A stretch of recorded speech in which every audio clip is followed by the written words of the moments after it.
আসসালামু আলাইকুম। আজকে নিয়ে আসছি আমের একটা শরবত। তো এটাকে ইন্ডিয়ানরা আম পান্নাও বলে। তো এটা বয়েলও করে, তো আমি এখানে পুড়িয়ে নিয়েছি।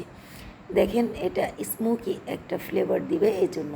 তো এইখানে আমি নিয়েছি বরফ ঠান্ডা পানি। তো আপনি চাইলে বরফ ইউজ করতে পারেন, আমি বরফ ইউজ করিনি। তো এখানে নিয়েছি আমটাকে ভালোভাবে আমি পাল্পগুলি একদম দেখেন এই চামিচ দিয়ে সুন্দর করে আমি পাল্পগুলি তুলে নিয়েছি। তারপরে এখানে আমি এটাকে আলাদা করে ফেলবো। তারপরে এখানে নেব পুদিনা পাতা। এখানে আমি পুদিনা পাতা নিয়েছি, তারপরে এখানে নিয়েছি আদা এক টুকরো, তারপরে জিরা গুঁড়া, তারপরে এখানে নিয়েছি চিনি।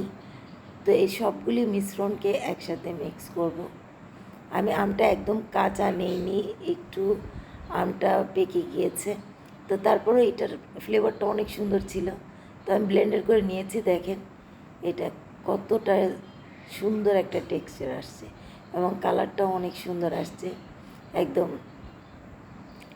তো এটাকে আমি এইভাবে পুদিনা পাতা দিয়ে এটাকে ভালোভাবে সাজিয়ে পরিবেশন করব।